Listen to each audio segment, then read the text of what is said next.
What's up? Y'all know who it is, man. The Dolphins D, we already in here. Ready to turn up this year. We gon' get it. To Hard Rock Stadium. We gon' defend. We gon' defend. Homie, this side. We gon' defend. Remember he say his squad. We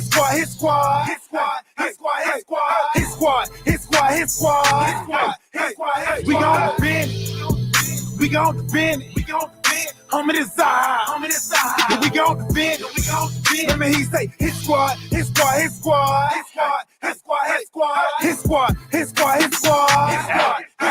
got the whole squad with me now. Train to go. Come play games if you want to. Try to crash eyes, you done took the wrong route. We gon' crash you like a stunt dude. Check y'all like 1, 2. Tap your head like your uncle. You wanna ride, stay buckle. It get loud down here, get wild down here. Time to feel the jungle. Never disrespect the squad that's defended by a line. And some beasts on the feast on our position. Another line in the back, singing to the ER. Just in case you got through the first line with tripping. But if for some reason it get crazy, I got watchers on the corner for my safety. Everybody here well coached. Change the weather under pressure, stay cool like an AC. Woo! But we still make heat. Woo! Was you trying to play me? We be 3+ AD, but I'm a fool so low. Can't nothing break me. Be great, only way to do great things. Hit hard, only way to make a statement. Come up in our territory, look to pay me. Or be in debt with your neck, gotta play. We gon' defend. Homie, this side. We gon' defend. Remember he say his squad. We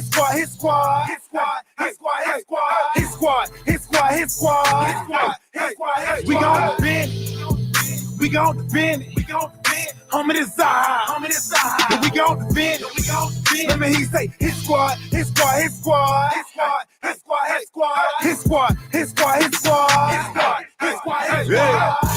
I hit them boys.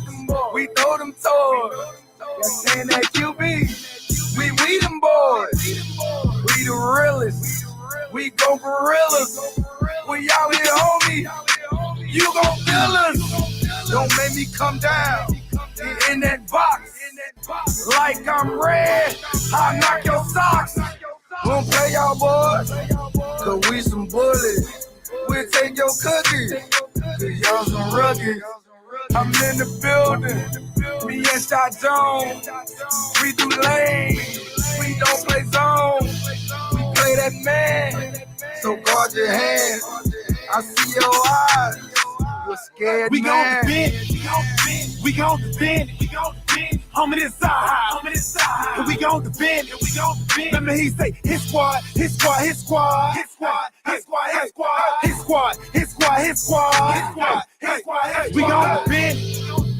gon' defend. Homie, this side. We gon' defend. Remember he say his squad.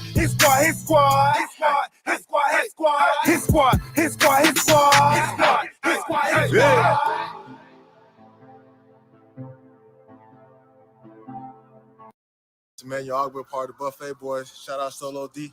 Shout out to DWA. Let's eat. Yeah. Yo, Solo. You know they been saying you gotta make a hit squad part 2. But you know, man, we hungry this time, man. We gotta eat this time. Yeah. Back in the beast mode. AFC, we tryna rap up the East Coast. Take shots, fall back, then reload. Get the powder time to slap up these foes. Anytime we hit the field, then we must play. Any boys going hard, man, I must say. Tryna stay on one route like the busway. Tryna eat teams up like a buffet. Eat the offense like a buffet. Eat the quarterback like a buffet. Eat the running back like a buffet. Eat the wide receiver like a buffet. Eat the O-line like a buffet. Eat the coach up like a buffet. Eat the fan base like a buffet. Stay on one route like the busway. I say and not quote. Go hard or go home is the motto. A pick or a sack is the lotto. Let's cook them like Emerald Lagasso. My bad, Legacy. He going south, that is not me. Hungry for greatness, so I eat. Stay in my zone like a Bobby. Jumping off the edge like E and Shaq. Straight pressure, never even back. Protection on the way you gon' get wins. Split through the middle like Wilkins. Got some backers on the back that's gon' back me up. Straight action, we be acting up. Tell Coach Drop his best plan, but it still get snatched by X-Man. Cause we back in the beast mode. AFC, we tryna rap up the East Coast. Take shots, fall back, then reload. Get the powder time to slap up these foes. Anytime we hit the field, then we must play. Any boys going hard, man, I must say. Tryna stay on one route like the busway. Tryna eat teams up like a buffet. Eat the offense like a buffet. Eat the quarterback like a buffet. Eat the running back like a buffet. Eat the wide wide receiver like a buffet. Eat the whole line like a buffet. Eat the coach up like a buffet. Eat the fan base like a buffet. Eat that one round like a buffet. Eating like a buffet, it be a long day. We ain't gon' play. Get them boys green, no subway. Pick the ball off X and BJ. I don't care about what he and she say. That's nonsense. Check the replay. I work overnight and it's early morning, but I'm turned up cause it's game day. They don't really want it with your boy.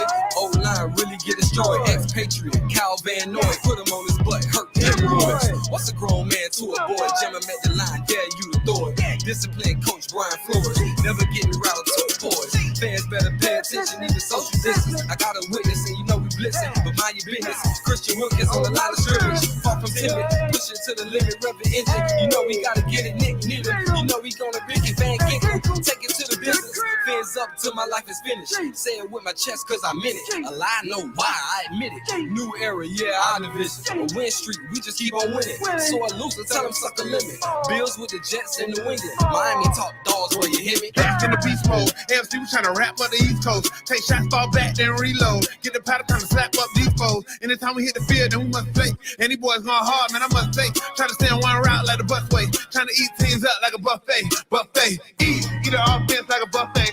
Eat the quarterback like a buffet. Eat the running back like a buffet. Eat the wide receiver like a buffet. Eat the whole line like a buffet. Eat the coach up like a buffet. Eat the fan base like a buffet. Stand one round like the busway.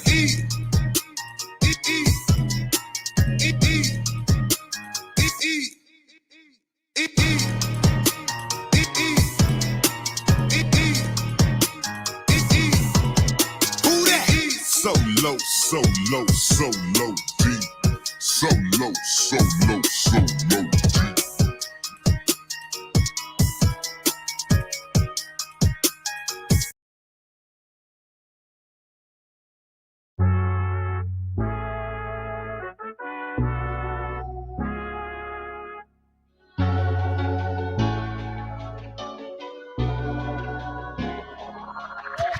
I know the whole city riding. A little early, it's a bit surprising. Business moves, now we enterprising. Switch it up, now we improvising. Go to get in the winter collar. Whole squad been trained to go. Been for life, we throw the foe. Singing this just to welcome bro. To a time, to a time. Time to grind, time to shine. To a time, to a time. To a time, to a time. To a time, to a time. Time to grind, time to shine. To a time, to a time. To a time, to a time. My intuition told me this. To trust the coach, he holds the gift. He knowing when to go with fit. So we knowing when to switch. This year we got the golden pick. Time to see what that pick about. Bad vibes get sent out. Only fans up in this house. We been waiting, yeah, we been patient. Now it's time to cash out, no discount. Super Bowl, yeah, we en route. I don't know when, but it's close. I don't wanna overhype, but I just know I like it. So excited, you gon' notice now. You should notarize it. They say two are from that rock. Shout out to some more, and now it's time to lay the smack down. You think he Dwayne Johnson? Time to be the people's champ. Hit him with the people's elbows, sit together like it's Velcro. You think you could stop us? Hell no, all day I dream about sports. I think I need some Chetos, custom with some Dolphins colors, just to let them know we here. Yeah. I know the whole city riding. A little early, it's a bit surprising. Business moves, now we enterprising. Switch it up, now we improvising. Go to get in the winter collar. Whole squad been trained to go. Bins for life, we throw the foe. Singing this just to welcome bro. To a time, to a time. Time to grind, time to shine. To a time, to a time. To a time, to a time. To a time, to a time. Time to grind, time to shine. To a time, to a time. To a time, to a time. To a time, to a time. Really hope he the man. Hope we found us a gem. Like the Heat found Bam. Wanna take time to thank Fitz, cause he put on the show. But the young man up, in the whole city know. Time to catch all the blessings. Cash out on the vestment. Ball out, don't choke. Fins want all the smoke. Chris Gregg gave hope. Coach flow like spoke.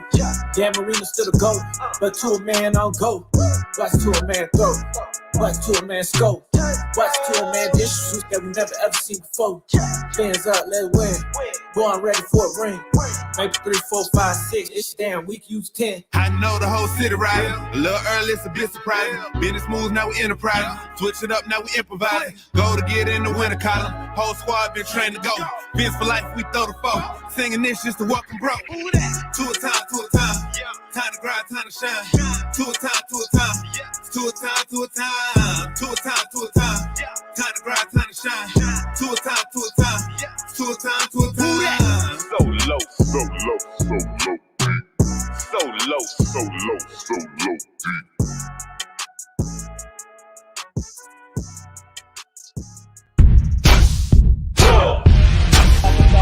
Dolphins on 3. 1.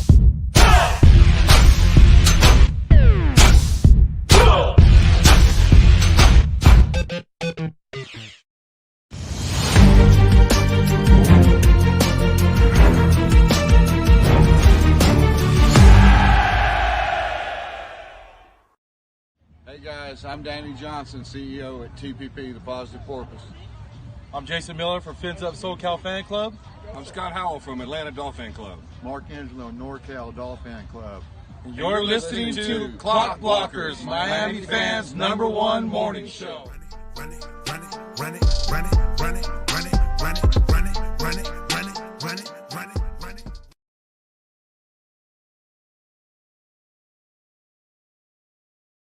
What is going on, ladies and gentlemen? Technical difficulties there. It is your boy, Stephen D, and good morning.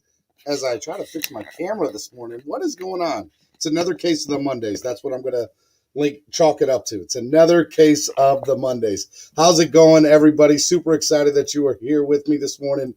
Look, we have a lot of stuff that is going on, a lot of stuff that, we got to get to this morning. It was a huge weekend in sports, and we have a huge week coming up in sports. Look, there was just so much to unpack and uncover, and I am super excited to be here with y'all this morning. So good morning to my Fins family and my Fin-laws. Just want to say, look, today, you guys can see right over here, use Dolphin Chat and hashtag Clock Blockers to interact with us this morning through the chat room.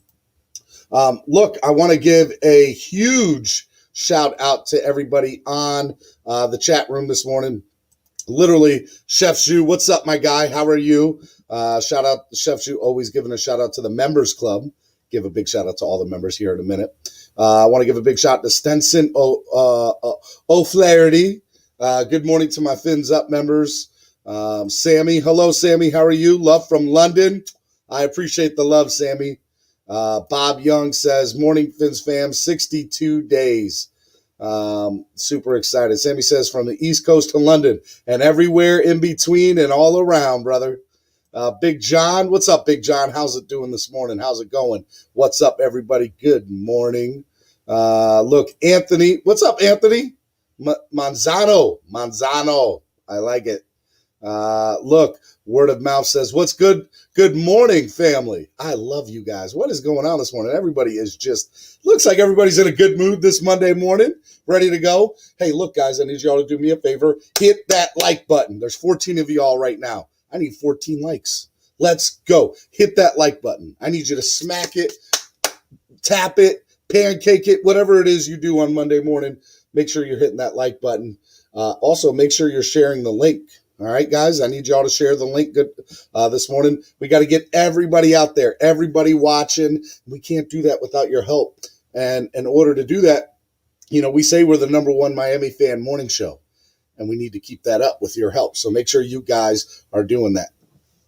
Also, want to give a huge shout out to my family this weekend. He said, damn, bro, you got up all demanding. I know, man. I'm sorry. It's Monday morning.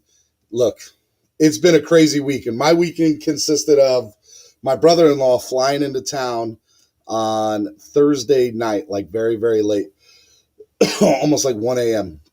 So he came into town, or midnight. So he came into town. Friday, I did the morning show, and then we hung out. Saturday, we were in New York all day. We took the Amtrak train from Baltimore to New York. That was crazy. It was a lot of fun. But a lot of walking. My feet was hurting. But I had a good time up there. They had never been to New York City, so we got to hang out, do Times Square, do a whole bunch of different things. So it was fun. We had a lot of fun there. And then and then yesterday literally did nothing all day except hang out with my family and have some adult beverages. And we had a real, real good time. And so they had a early flight this morning out of Ronald Reagan Airport in D.C. So I had to drive. I lived north of Baltimore. So I got up at 5 a.m. this morning, drive them all the way to the airport, and come all the way back so that I could do the morning show and be here in time. But I was on time. I got here at like 15 minutes before, and I'm ready to go, man.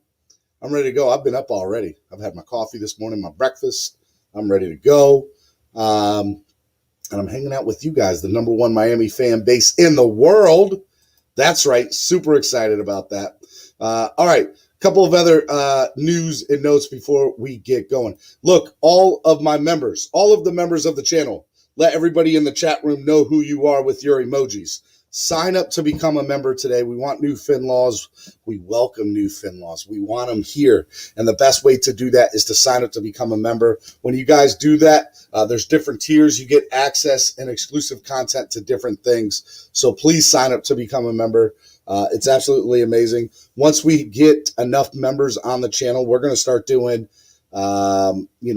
exclusive content only for members only. And so that should kick off around actually soon, hopefully within the next few weeks, because training camp is 62 days away, y'all. Actually, opening day is 62 days away. Excuse me. Training camp is right around the corner.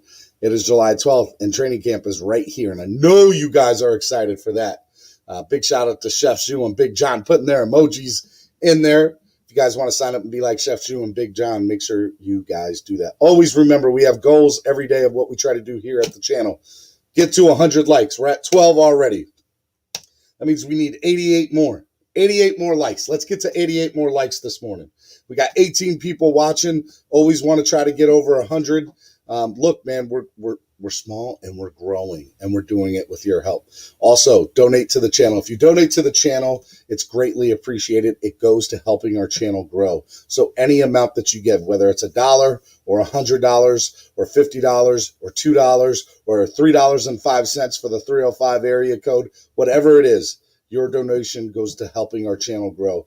There's 3 different ways to give. You guys can use this YouTube Super Chat, which if you go to the bottom of your chat screen, you'll see a $sign there where the yellow arrow is. You click on it, and then you use either Super Chat or Super Sticker, and then you guys can donate however amount you want by scrolling through the arrow there. So make sure you guys do that. And if you guys are able to, use Cash App or PayPal. And it's MSM, Miami Sports Music, MSM Podcast Network. So when you guys donate, it helps the channel grow and produce better content for you guys. And we have a lot of things coming out. One of the things we got coming out is this show right here. Where are my Spanish speaking people at on the chat? If you speak a little Espanol, let me know. We'll definitely want to make that happen, guys. So we have a new Spanish-speaking podcast that's probably going to start this week, if not next week. They already recorded it. And we're just trying to figure out the best day to release it, whether it's going to be this week or next week. But I am super excited about the first episode. I think you guys are going to like it a lot.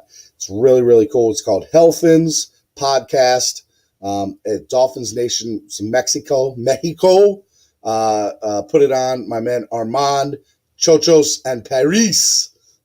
Those guys are great. They're amazing. And I think you guys are going to love their content. It's good stuff. So I'm super excited about that. All right, without further ado, look, Big John with the $5 donation. Bang, bang, my guy, Big John. Way to go this morning. Appreciate it, man. Ryan AP says, thinking of those getting Dolphin logo shorts you're selling. The logo shorts that I'm wearing, I wouldn't get up right now, but I am wearing those DWA shorts. Those DWA shorts are fire. Look, I'll make a deal with you guys, Ryan. We raise over $100 today in donations. I will give away a pair of DWA shorts. I'm just letting y'all know. We make over $100 in donations today. I will give away a free pair of DWA shorts. Okay? I will pick a random winner to the person who, one of the people who donate. I'll put them all in a hat. I'll pull them out. And we'll pick a winner for those DWA shorts. Donate over $100 total today from everybody. Somebody's getting a free pair of DWA shorts. Let's make it happen. All right. Now, without further ado, let's get going into what everybody here is talking about today. We have a lot of things that we're going to talk about. The trade rumors. For some reason, Dolphins Twitter has been up in arms about some trade rumors, and not just Dolphins Twitter, Broncos Twitter. For some reason, that was came to me. So is there a trade in the works? And we're just going to talk about a trade period and talking about the trade networking around this time of year. We're also going to do my man Alex Donno. You guys know Alex from old WQAM and Onside Radio. He's also with 5 Reasons Sports Network. Shout out to 5 Reasons. They're absolutely amazing. We're going to do a review of UFC 264 with Alex. We're going to talk about the McGregor-Poirier fight, as well as a lot of other things. And then we're going to preview the Home Run Derby tonight, which I am super excited about. The Home Run Derby is going to be so much fun. We got Shohei Ohtani, Juan Soto, Salvador Perez, Pete Alonso, Joey Gallo, hometown kid in Denver there, Trevor Story, Mount Olson, and Trey Mancini, the guy who just recovered from cancer. So I'm super excited about Trey being in there. So that'll be a fun thing to talk about. So first is first, we're going to talk. Let's do some Dolphin chat, baby. I know you guys want to do some Dolphin chat. So let's go ahead and let's get that set up.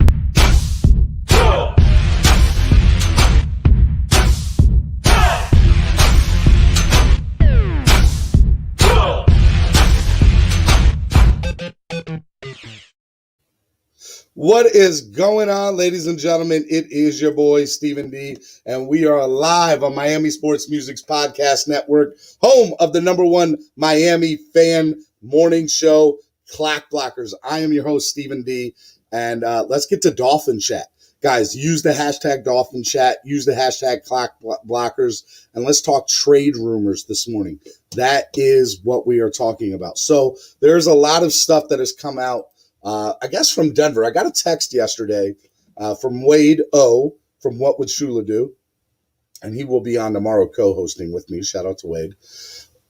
And Wade had said that in the Denver area, there is a lot of trade room. There's a lot of talk that they are in talks with the Miami Dolphins for X-Man. So, look, I don't normally take a lot of stock into certain things. But, look, if another fan base is talking about it, I want to know. Now, I haven't seen too much about it. I've been on Twitter, and I haven't seen any real nonsense about this. But that doesn't mean that there's no legs to it, right? So around this time of year, every year, there's always some sort of, what's the word I'm looking for? Trade rumors. Now, you got to remember a few things, right? Let's add up everything. There was no post-June 1st cuts, right? There wasn't. This offseason's been kind of dead post-draft. No trades really happening. And you also have to realize there's going to be somebody that's on some team that's going to say, I'm done with you, trade me, I want out. So I feel like everybody's got they're antsy around this time of year. They're jonesing. They're a crack addict ready to get their drugs for from football. And that's probably a bad reference, but that's literally what it is. And so I think everybody's just fiending for some football. And so I think all the rumors are out there, right? Zachary, you actually bring up a really good point. Denver, I wonder for what player. And so that's kind of what, was brought up in our little chat last night was, what the hell does Denver have that Miami would want anyways, right? So the only thing I could think of is that they're going to take him to the house for draft picks, which I wouldn't mind. Let's get that straight. But why? Denver needs a lot more help than just Xavier Howard. So is this a package deal? Are we packaging, somebody? I wouldn't mind Jerry Jeudy. I'd like to see Jerry Jeudy in a Dolphins uniform. He's got that history with Tua Tagovailoa. So it'll be very interesting to kind of see that. So I am interested to see what that comes to be, if there's any legs to that thing. Like I said, I'm on Twitter, and on Twitter, there's nothing about it. There's nothing about this Dolphins-Broncos stuff. But supposedly Denver Broncos fans out in Denver on, radio stations and just around town that, hey, there's some rumors going on out there. Zachary also said Von Miller, Melvin Gordon. Look, I don't know. Von Miller could be on his way out the door because of legal troubles, right? I have no idea what they could be talking about. Word of mouth says could be a 3-team trade with the Packers, the first in the history of the league. There has never been a 3-team trade in the NFL, has there? That's very interesting, word of mouth. I just don't see it happening to Denver when they want Aaron Rodgers. Well, I mean, look, let's say Aaron Rodgers is on the shelf, right? And Miami has a chance to, and they want to get Xavier Howard. This could be Miami gets draft picks from everybody, and Miami sends Xavier Howard to Green Bay. Aaron Rodgers goes to Denver, and there's a buttload of draft picks comes here. And maybe Devontae Parker and maybe Mike Gesicki or Jakeem Grant is thrown in that trade too. So you have to look at what's out there. And you got to realize Gesicki and Jakeem Grant are being talked about, and Devontae Parker, along with X, are probably being discussed in any trade talks. Player-wise. Player-wise, that's what I would see. But I don't know. Who am I? I'm just Stephen D. from the #1 Miami fan morning show, Clock Blockers. I don't know a thing. I just know that there's some legs to the trade talk. Whether it's to Denver or not, that I don't know. Here's what I know. When there's smoke, there's usually fire. But there are so many smoke screens that happen in the NFL when it comes to trade talk. And we can talk trade talk all day, but until it happens, nobody ever truly knows. And we know whatever leak comes about, it's not coming from the Dolphins side of things. Dolphins are hush-hush. That whole situation last year with Tua and Fitzmagic and the starting quarterback stuff, when that shit got leaked, excuse my language, when that stuff got leaked, bruh, somebody got fired in that building. Mark my words, somebody got fired in that building. I know for a fact that they did. I don't know who it was, but I was told by a source very close to the team, there was somebody who got fired for that. Out the door, gone. So I think that I think that raises everything from the standpoint of who's going to, if there's smoke screens or if there's rumors about the Dolphins, it's not coming from Miami Gardens. I can tell you that. It's definitely coming from these other teams. And so that's why when I was told yesterday by Wade, there might be some legs to this. Because I don't think every team has hush-hush the way that we do. And for a very long time, we didn't. And not everybody is a big fan of John Elway right now in Denver. So I would have a feeling that there are things that get out. And so it'll be very, very interesting to see. Big Johnstead said, we got Jerry Jeudy, a first-round pick. Denver gets Wilkins and X. Not a bad trade. Not a bad trade. I would do that. And I love Christian Wilkins, by the way. Want everybody to know that. I love both of them. So, I mean, we would have to see about that. Chef Zhu helping me out. 16 likes, 20 people in the room. Hit that like button, subscribe, like, share, and become a member today. My man, Chef Zhu. Guys, $5 donation, $95 away. If we get to $100 in donations today, I will give away a free pair of DWA shorts. I know y'all want those DWA shorts because they're fire. Fire. Straight fire. All right. Look, I believe, to go back to the Dolphin chat of the day, trade rumors. If you hear any trade rumor about the Miami Dolphins, let me just set the record straight. It is not coming from South Florida. It is not coming from the facility at Miami Gardens or anybody in it. If you hear a trade by the Miami Dolphins, it is coming from whatever team is giving it or somebody just trying to gas up the season, which is fine. It's what it is. It's what the world we do has come to around this time of year. There's not much to talk about. Training camp's right around the corner. It's tough to kind of get that swag. People are starting to fiend and jonesing for training camp and live football action, and they want to see it. Like, why do you think the Hall of Fame game every year has like a mass following to watch that crappy ass football game? It's horrible. It is a horrible game. Let's get that straight. But they get so many ratings on it because it's the first game of the year. and people want to just watch some competitive football. So I just kind of think that that's where we're at. Zachary says, I'm itching for some Dolphin content. Look here, Zachary. Miami Sports Music has a huge announcement coming on at the end of this week. I'm not going to talk about it today, tomorrow, or Wednesday. It's either going to happen Thursday or Friday. There's just a couple more things I have to minor out some details, some minor details of this agreement. But Miami Sports Music has got some big news coming your way Thursday or Friday concerning more Miami Dolphin content that I think you're going to freaking love. It's going to be awesome. And yes, it also does concern itself with the former Miami Dolphins football player. It's going to be big.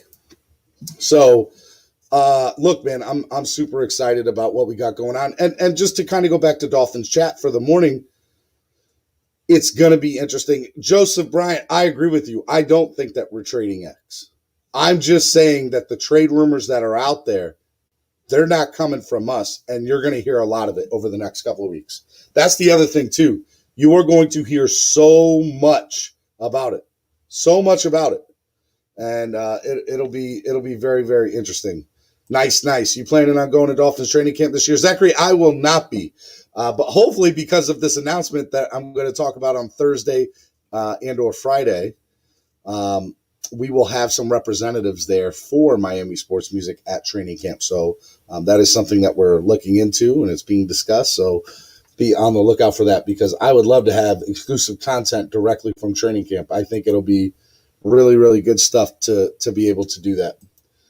Look, I want to remind you guys today that Dolphin Chat, we have a really, really great morning show. Right now, we're in the middle of Dolphin Chat. Get your questions in, or what you think, any trade rumors you hear or you might feel is going to happen or not happen.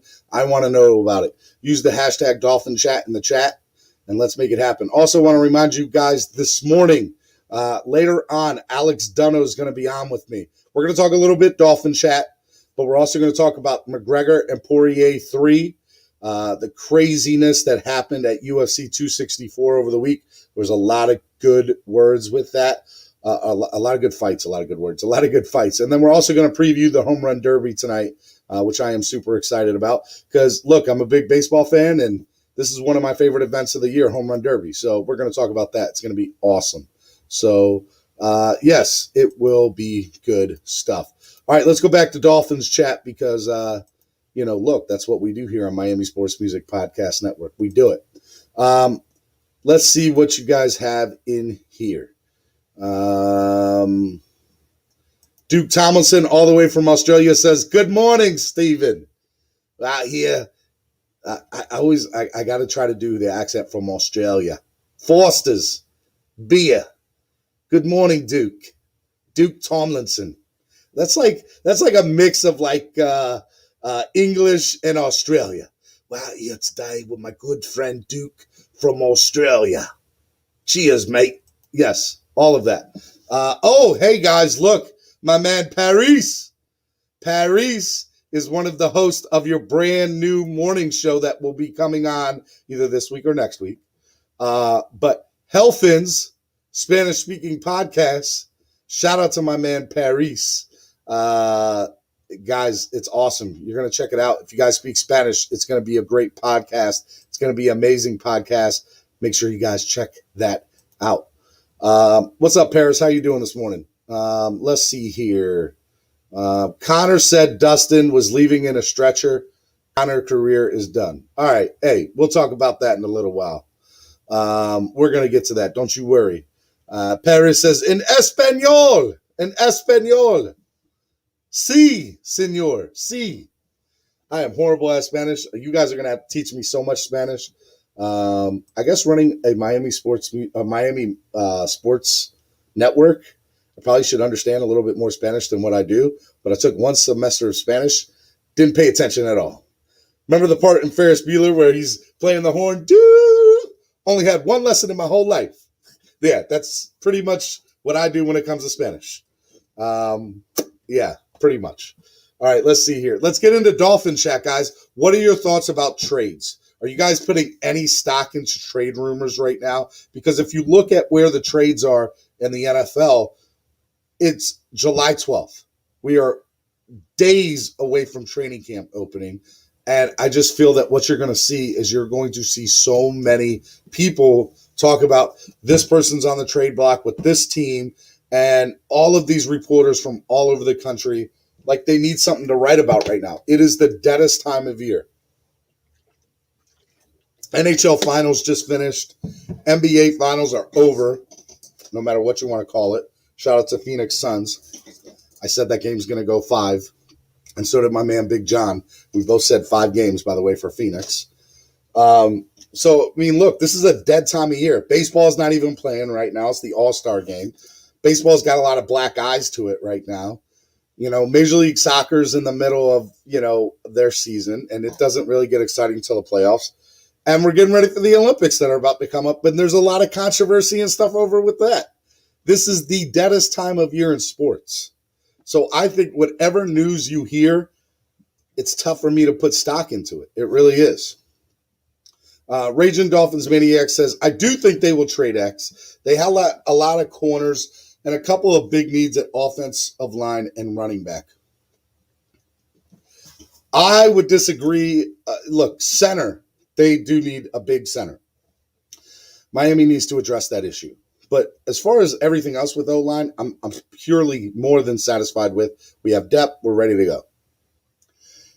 And running back from that standpoint, it's going to be interesting, you know, to see what they're going to do from the standpoint of, you know, what are the Dolphins going to do to, you know, declare this running back situation. Is it a running back by committee? Is Myles Gaskins going to take over? What are we going to see? Are these young guys going to come out of nowhere? Is Malcolm Brown from the Rams going to emerge as the star to be, as our man, the Godfather himself, Mark Angelo, says?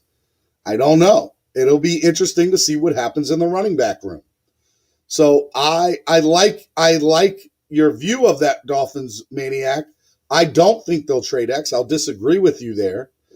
And I think depth is always a good thing. It's okay that we have a lot of corners. And if they do trade X, I don't think it's the end of the world. I don't think it hurts us as bad as we think it does. But I do think that X helps us more than we think about we need him. It's weird. It contradicts itself, but trust me. We lose X, it's not the end of the world. But we keep X, he makes our team that much better. It really does. Word of mouth says, I believe Gaskins will rush for 1,000 yards this year. That's all well and good. And I want to believe that. But he hasn't shown signs of that, word of mouth.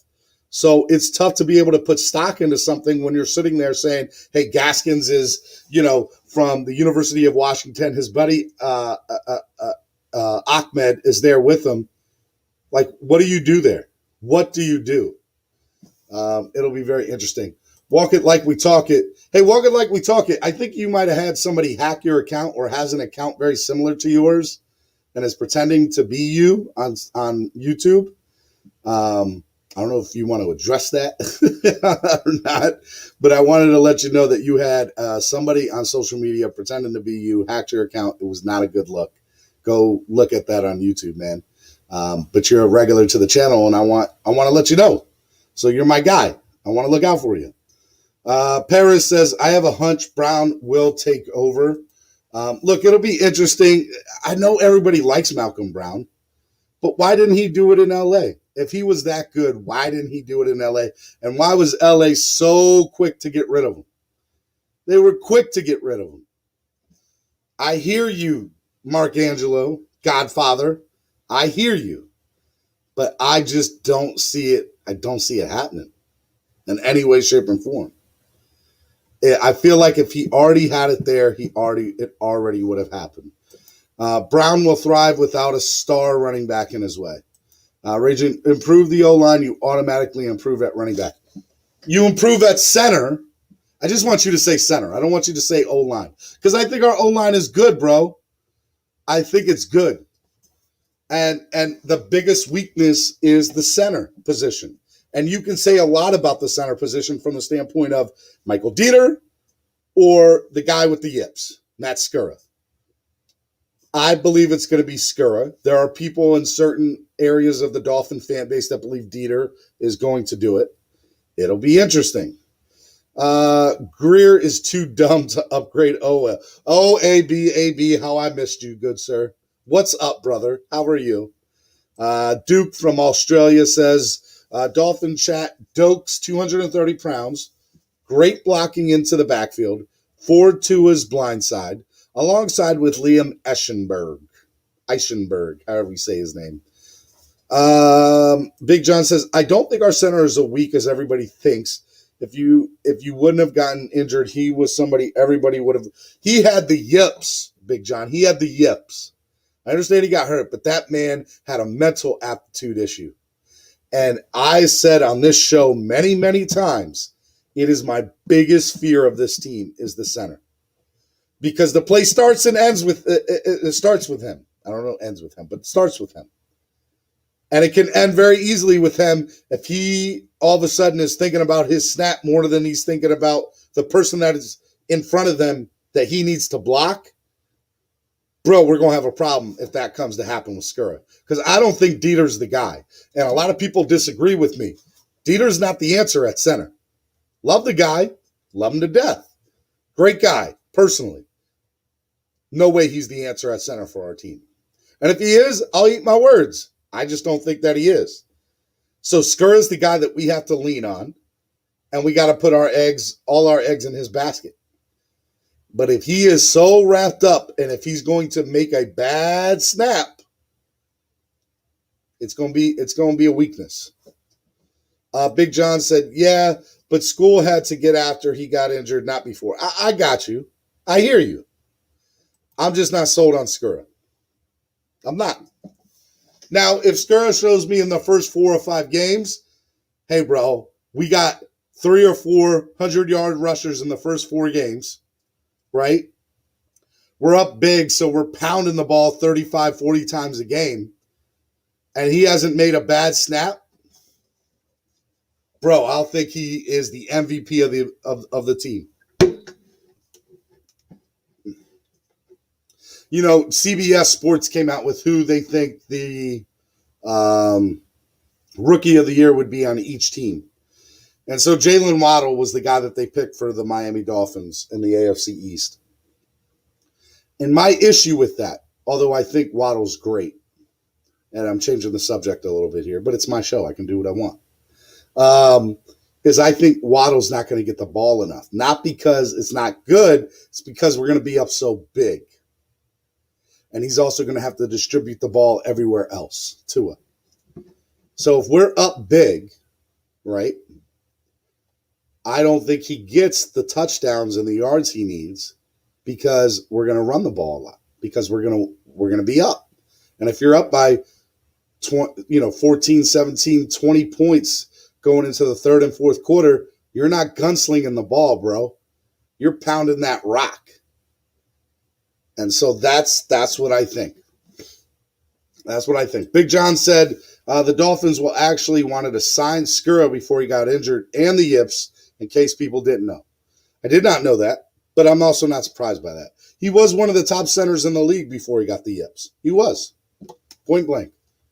Hey, guys, real quick, want to remind everybody, hit that like button if you have not hit it already. Also, if you want to donate to the channel, help the channel grow, right here, use the YouTube live super chat. We have $5 that was already donated this morning by my man Big John in the building. We get $95 more in donations. We get $100 in donations. Everybody that donated today will get into a hat, and they will win a pair. I will pick a winner to wear DWA shorts from MiamiSportsMusic.com, which I'm about to show y'all if y'all haven't seen it before. It's pretty awesome. It's pretty cool. Share the screen. That's what the thing looks like. You go to Miami Dolphins, Miami Sports Music Clothing, and you go to home, and you go up here, and we will go to the catalog, and we will look for those bad to the bone shorts. Look at all the stuff we got in there. We got some really cool stuff in there, guys, just so you all know. And you know the best part about buying stuff with Miami Sports Music and DWA is Miami Sports Music and DWA never gets traded. So when you spend $100 on a jersey and that person gets traded, that pisses you off, doesn't it? All right, you guys donate to the channel today, okay? Any amount, any donations. We get over $100 in donations today. I'm giving away a pair of DWA basketball shorts in your size. So come on, guys. Let's do it. Let's make it big. All right. We got so many cool gear on MiamiSportsMusic.com. Make sure you guys go check out MiamiSportsMusic.com. So much to do there. So much to see. We got clock blockers, Solo D, pictures, plenty of gear. As you can see there, it's all good stuff. We got clock blockers, the Freak Show, TD Fins Talk, Jamie Bahamas, For the Fans, Coach Coop, What Would Shulu Do, and Dougley Do Wrong. Also K Flexin now too. So remember that, guys. And 305sports.net. Big shout out to them. All right, that's enough of that. Let's get into the other stuff that we came here to talk about when it comes to Dolphin Chat. So we're looking at the Dolphin Chat, and I was checking out teams with the best future in the NFL. And this is just a random tweet from somebody, but I thought it was really, really cool to see the Dolphins' name on there. And I look at those teams, and I don't agree with the order that those teams are in. But what I will say is I agree with a lot of this is what the future looks like in the NFL. Arizona Cardinals, look, Kyler Murray looks amazing, right? Joe Burrow, Patrick Mahomes, whoever's going to be in Denver, right? The Miami Dolphins, Tannehill looks good in Tennessee, and you got Derrick Henry there, right? You got Buffalo Bills, Washington Redskins, and the Dallas Cowboys. Again, I'm not in love with this list, but I like that Miami's in this list because, this is just, look, we're starting to get, even just a casual fan from another team is starting to take notice on what the Dolphins are doing. And there's something to be said of that when outside fans are like, hey, man, Dolphins look good this year. You want to know when the Dolphins start doing stuff? Where are my fantasy football players at? When those people start drafting Dolphins for their fantasy teams, that's when you know the Dolphins are doing something big. Not just one player, but multiple players. That's what you're going to see in fantasy football drafts. When you start hearing guys like Tua, right? Tua Tagovailoa in fantasy football, or Jalen Waddle in fantasy football, or Mike Gesicki in fantasy football, whatever it is, that's going to be, that's what it's going to be. Chris Johnson said, play that Tua time so I can twerk. All right, man, look. Chris Johnson says, I unblock all clocks. I like it, Chris. That's what's up, man.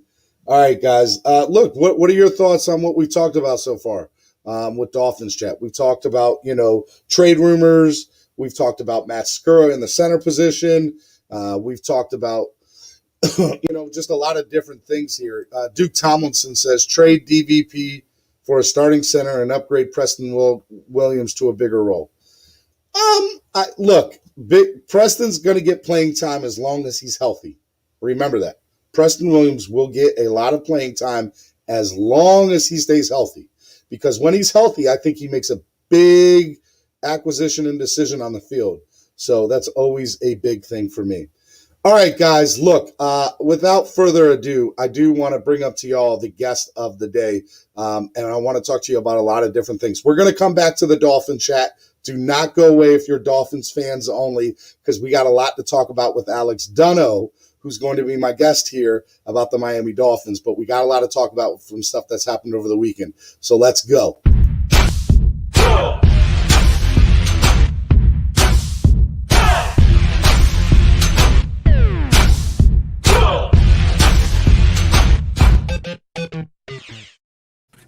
What is going on, my man?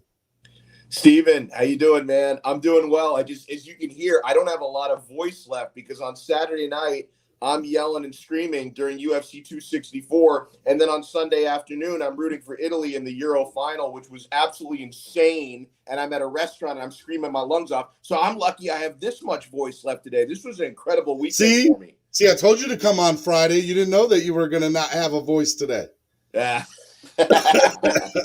What's up, brother? How are you? I'm doing so well, man. I hope you're doing all right, man. I am. I'm so excited to see you.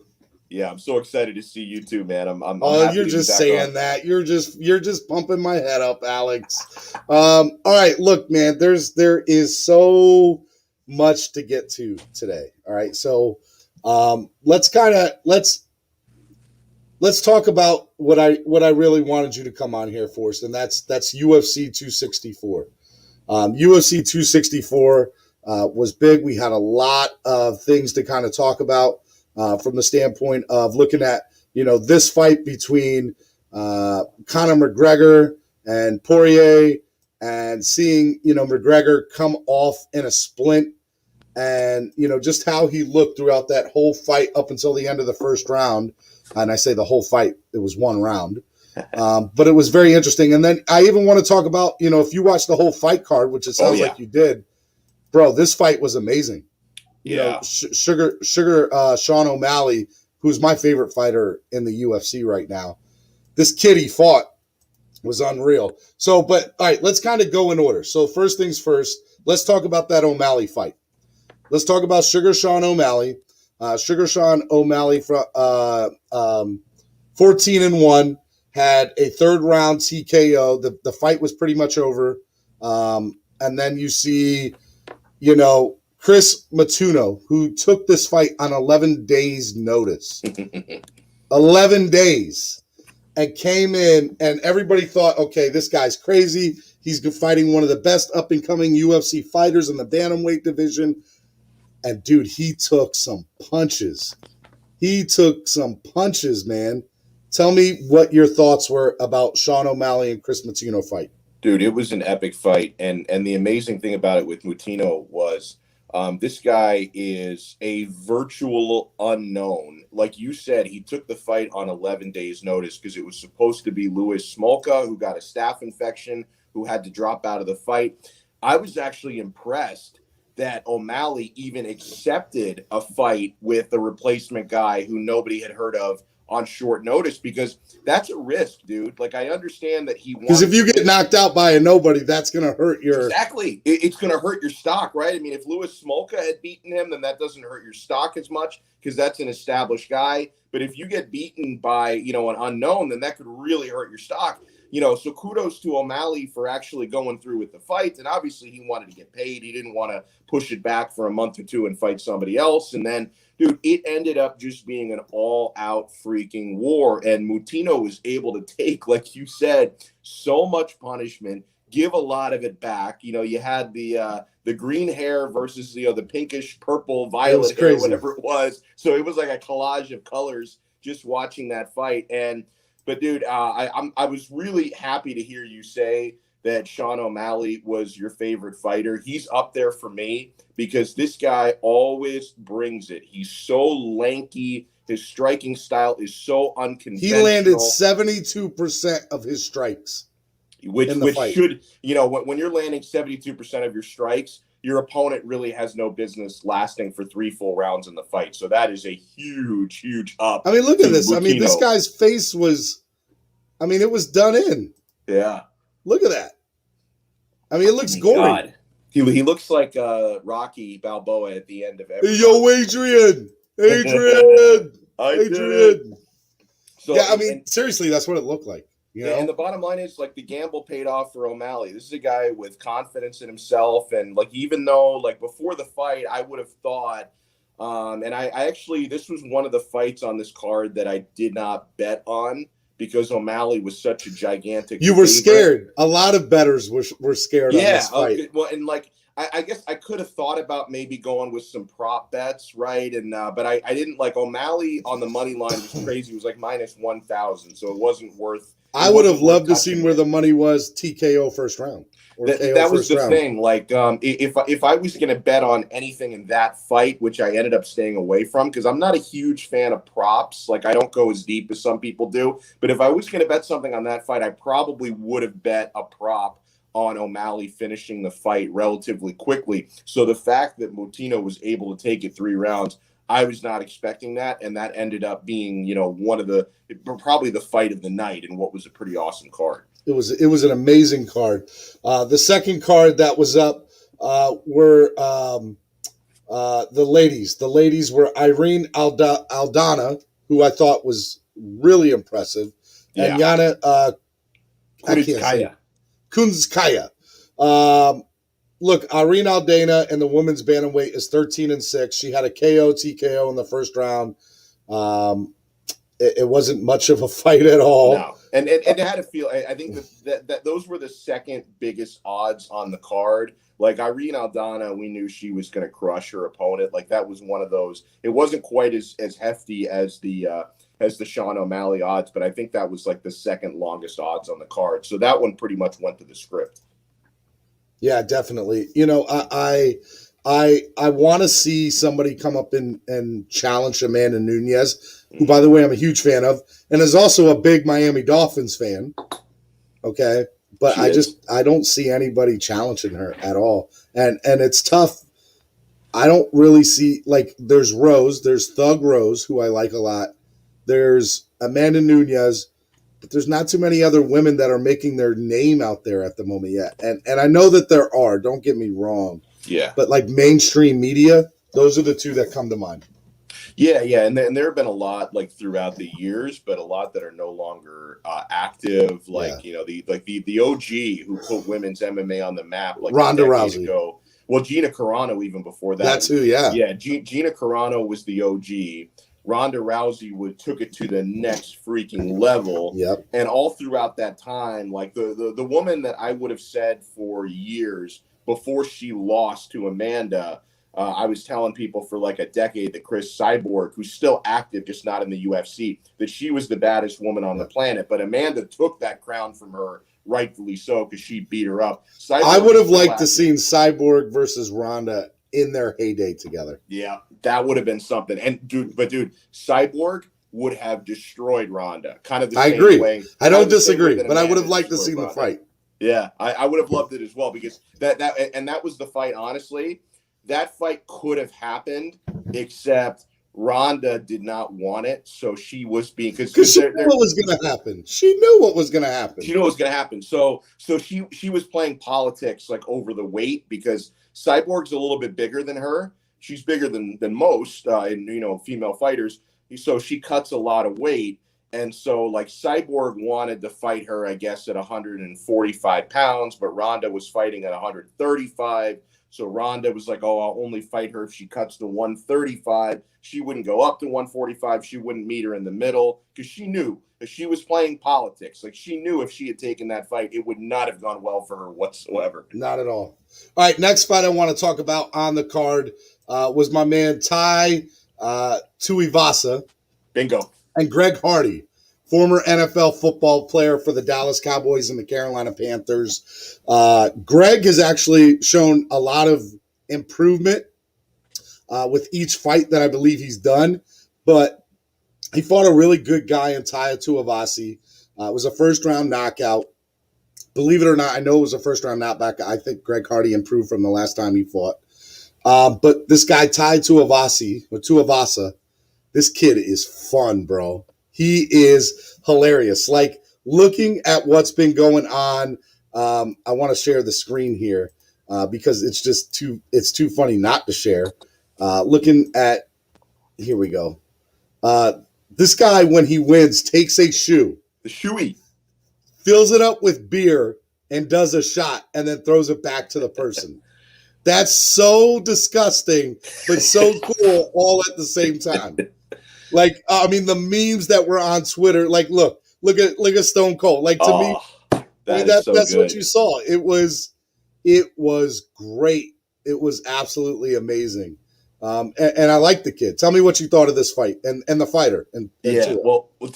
Tai Tuivasa, I was looking forward to this fight for months. Tai Tuivasa he is one of my favorite active fighters in the UFC. I mean, the guy, he reminds me a lot of, and if you haven't watched this guy from years back, you know, do yourself a favor, and everybody watching, go and watch some video footage of Mark Hunt, who's a former UFC. Yeah, you remember Mark Hunt. Brock Lesnar fought him. Yeah. And unfortunately, Hunt lost to Lesnar, but he did. He reminds me a whole lot of Tuivasa. I mean, they come from a similar place. Hunt from New Zealand, Tuivasa from Australia. They have kind of similar vibes and big power.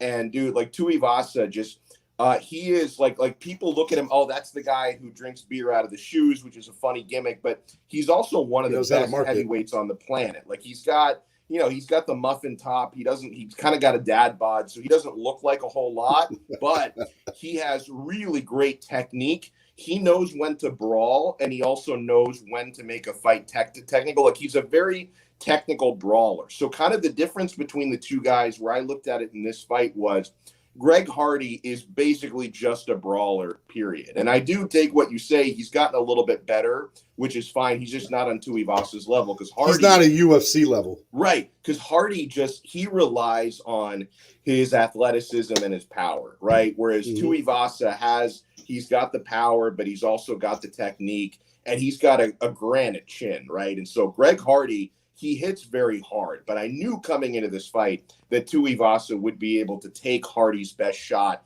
and then also give back even better shots. And something that Tuivasa does so well, which he was working a little bit in this fight, he throws awesome leg kicks, right? And when you start throwing leg kicks against a guy like Greg Hardy, who relies so much on planting his feet and really putting that leverage into his punches, if you can start to make those legs hurt and take the legs out from under him, you take away Hardy's biggest weapon, and that's what Tuivasa was able to do before he put him out. Dude, the guy is between him and Sean O'Malley, I think those two guys, Ty and Sean, have the two biggest chances of becoming the next huge superstars in the sport. And it's because of the flashiness, right? And when I saw him doing shoeies, I mean, listening to my man Dana White's, I know a lot of people don't like him, but I love Dana. I love what he's created over at the UFC and everything he's done. But listening him to in the post conference last night, in the post press conference, say that 5 times fast. He loves the guy. He loves the guy, and it's so cool to see UFC. I mean, look, there was so much going on this weekend. Would you agree, before we get into the Conor talk, would you agree UFC is one of the 4 major sports in the world right now? Yeah, I mean, especially it's got to be the right event, right? If you have like a big title fight, like when we had, a few months back when we had Francis Ngannou, Stipe Miocic, and I think I joined you to talk about that fight as well here on this channel, and that was a lot of fun. That's a big fight. Obviously, anytime McGregor fights, it's gigantic. So as long as it's one of the bigger fights, then the UFC, it's amazing. And I give some credit to ESPN because they did a great job. Yeah. And they've been a really great partner for the UFC for about the last year and a half, I think, since they've had the UFC rights, 2 years, whatever it's been. And I think that ESPN has really helped the UFC even take it to the next level as far as becoming more mainstream. Because when you have one of these big pay-per-view events, they put on about 12 pay-per-views per year. It's basically one every month. About 4 to 5 of those a year are really, really big events. And when they have one of those mega events like Saturday night, it becomes, to me, and you guys can tell me if I'm wrong, and maybe this is just the MMA bubble that I live in, but to me, when you have one of these mega events, it's just as big as, NBA playoff games that weekend. Like, it has that mega. No, it beats NBA playoff games. It beats it. I mean, they were showing, and I don't have the numbers, but like they were talking about, like, this is getting just as much views as soccer was this weekend. And soccer had some amazing matches this weekend all over the world. And a lot of it has to do with McGregor, right? People want to see McGregor, and we'll get into that here. Like, so Conor McGregor obviously, was doing his usual trash talk throughout the whole week and leading up to it, and Poirier was not having it. And then, McGregor obviously came out and said that his wife, Poirier's wife, was in his DMs, and it got very personal very, very quick. The ending result was my man right here, and he had an ugly break. He went to go punch at the end of round 1, and he came down, and it was nasty looking. I mean, and it's funny because this is the third time this year that a fighter has broke their leg like that, and it's gory looking.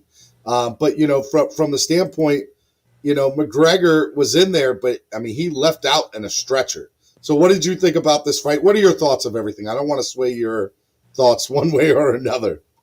Well, my first thing is Conor McGregor must have the best pain tolerance of any fighter I've ever seen, because, bro, you mentioned seeing other similar leg breaks, which is always gruesome. I hate to see it.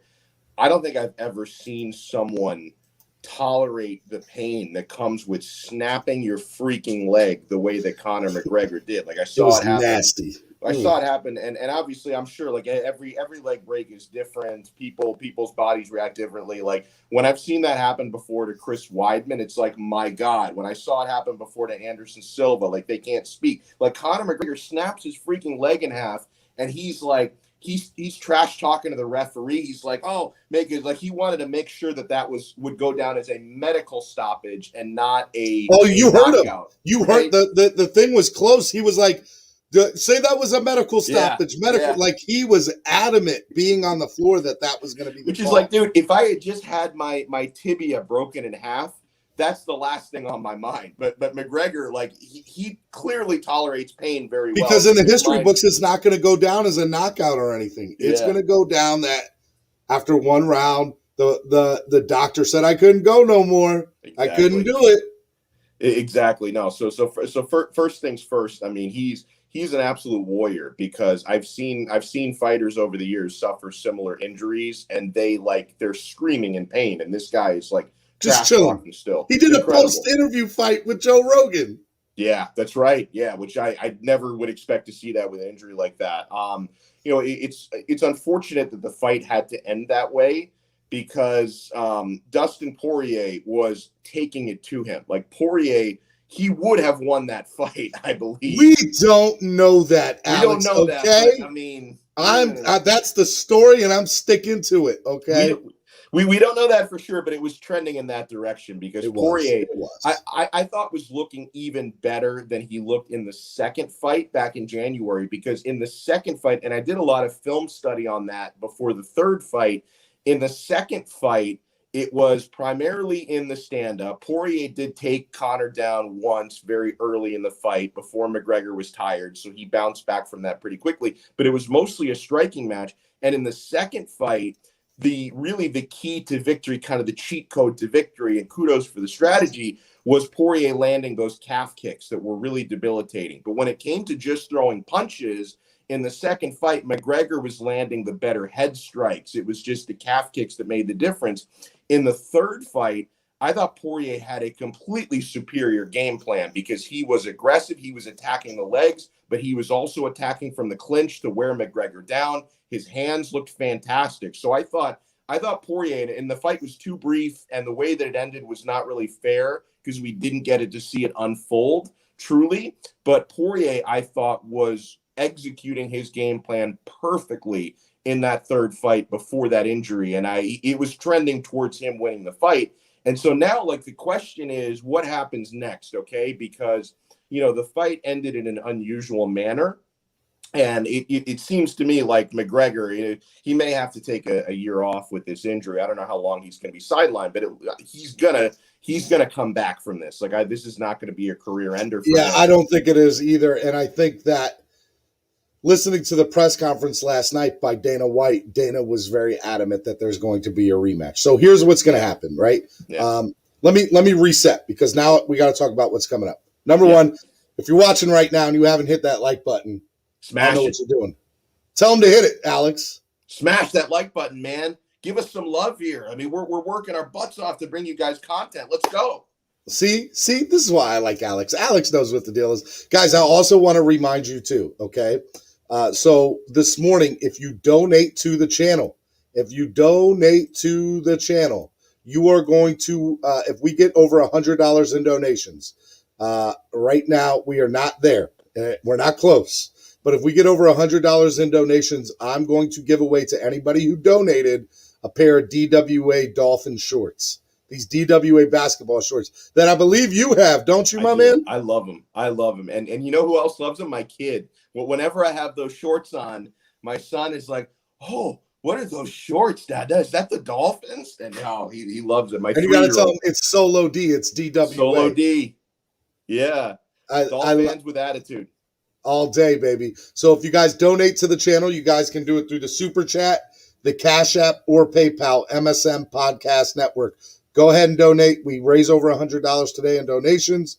I'm going to give away a pair of these suckers to one lucky donator. So let's go. Let's make that happen. All right. Now that I paid some bills and got that out the way, the next thing that is going to come up, Poirier is going to fight Charles Oliveira, the current champion right now. The winner of that fights Conor, I think, as long as Conor comes back healthy. Does that sound right to you? Or no matter what, Conor's next fight is going to be Poirier-Conor 4? I think that's probably the way that it should be. I've got two options here for Conor, and there's actually another one that I like better, just because I think if you're going by merit, because, okay, I think Poirier is going to win the lightweight belt. I think his next fight is going to be a victory. You think he's going to win it? I think he's going to win it. I think he's okay. On another level, and Oliveira is awesome, but I think Poirier is just on another level. So I think Poirier is going to win the belt. Now, obviously, Conor pays the bills for everybody in the UFC. Like he's a mega draw. So Dana White might decide, yeah, let's put him against Poirier for the title. Just me, if I'm going to go based on merit, I don't personally think Conor McGregor deserves a shot at the lightweight belt coming off of 2 straight losses. The fight that I would do. That's what AB says. Yeah, and I agree, AB. The fight that I would do, because I think this makes total sense. This would be make everybody a lot of money, and it's not, jumping in line for a lightweight title shot. I would do McGregor versus Nate Diaz 3. That's another trilogy we need settling, right? Because McGregor and Nate, they're 1-1 against each other. And they do not like each other. We're 1-1. They do not like each other. Nate Diaz and Conor McGregor hate each other just as much as Poirier and McGregor does. The post-fight for Conor did not do him any justice at all. Does that play an effect on his future with the UFC in general? He did not come out looking good last night at all. He seems to be Teflon. Like he's like the John Gotti of the UFC. They used to call John Gotti the Teflon Don. There's no way to silence the guy. There's no way to cancel the guy. I mean, McGregor has, he's been accused of some awful things over the years, like, punching out an elderly gentleman at an Irish bar. And then I think he bought the bar, like, to make the story go away. It's like the kind of stuff that this guy, like, he's gotten away with a lot through the course of his career. Like he seems to be someone that cannot be canceled. So knowing McGregor, I think he bounces back fine, and he ends. Mike Sitzabal says, "Does anyone in the UFC like McGregor except Dana White? He made Dana White rich. What do you think?" That's the thing. Like it's like Mike. It's no coincidence that everybody who's anywhere near McGregor's weight is calling the guy out, because that's a meal ticket, right? Like anytime somebody anywhere between 135 to 170 pounds thinking, oh, I might be similar size and weight to McGregor, you notice everybody gets on the microphone after every fight in the UFC after they win, and they tell Joe Rogan, oh, I'm calling out that loser, Conor McGregor. Mm-hmm. They all want to fight the guy. So I don't know how many people actually like him. He seems like he'd be a pretty cool guy to get a beer with. Like if I ever had that opportunity, or knock down some whiskey with, I'm sure he tells great stories. Some whiskey proper number 12. Which, by the way, I've never tried it, but it's been described to me by some Irish friends of mine as tasting like paint thinner. So if he's able to market that to the point where it's become like one of the most bought whiskey brands, that shows you the power of Conor McGregor. I'm not a big whiskey guy personally. I dabble in the booze, but that's not my vice of choice, whiskey. But I've been told by Irish lads that it tastes a little bit like paint thinner, lad. And so I haven't had the opportunity to try it yet. All right. I think that's enough UFC talk because there's so many other things that are coming up or that people want to talk about. So let's go ahead and let's go to our next topic.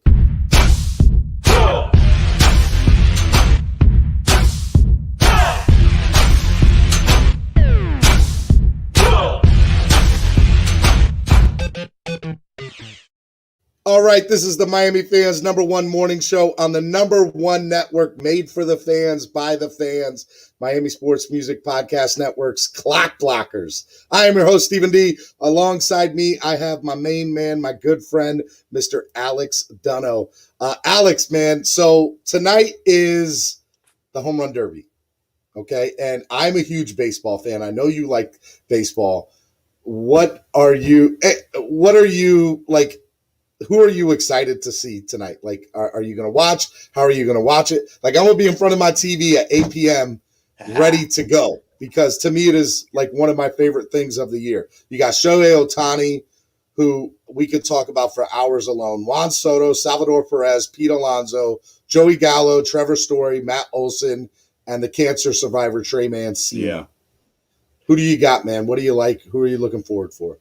I'm a big Joey Gallo fan, and I'd also like to see really Trey Mancini is the guy that I hope we see win it here this evening. And my thing with the Home Run Derby, it's like my recent life as a baseball fan. It's a complicated, torrid affair, and I have a similar story, I think, to a lot of people in the 305. In that, dude, growing up, played Little League. The then Florida Marlins were created when I was in second grade, and I was all in for so many years. At some point, after being sold so many bad bills of goods by the former ownership group and Jeffrey Loria, I fell out of love with baseball a little bit. I'm trying to rediscover it, but Home Run Derby to me, that is actually, I'm so glad it's happening this evening because that is my event of the year in baseball. There's something about the pageantry and the fun behind it that really gets me going. And even like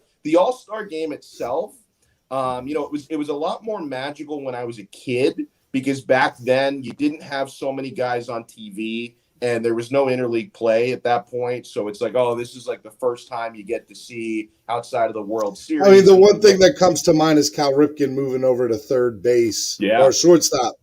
Because A-Rod pushed him over there, for Cal's last year, right, in 2001. The tie in Milwaukee with Bug Selig, who let's not start about him. And then, some of the great home run derbies, the biggest one that, believe it or not, comes to me is Josh Hamilton at Yankee Stadium. Yeah, that was dropping huge. Bombs outside the stadium. And so, you look at tonight, I think the thing for me that I am going to enjoy the most is Shohei Ohtani. Shohei Ohtani is a pitcher and a hitter, and he's top 10. I want to say he's #1 in home runs, actually, if I'm correct. I could be wrong about that. He's Babe Ruth for this century.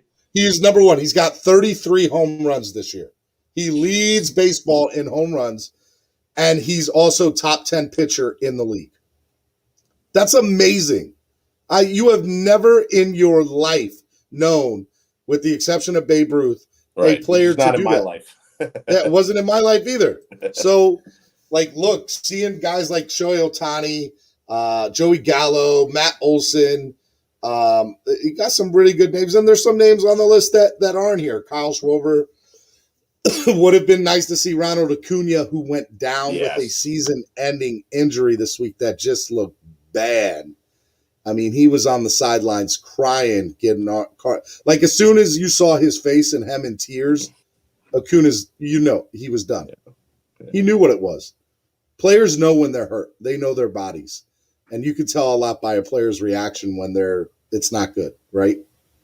Yeah, players always know when it's the worst, and it's usually non-contact, and they can like feel something pop that shouldn't pop, and it's like you just see the look on the face. It's like, oh, this is so terrible. Why does this have to happen, man? I hate it, man. I feel like in every sport I've been seeing it a lot more often lately. So it's really unfortunate. So your pick tonight is Ohtani. Okay.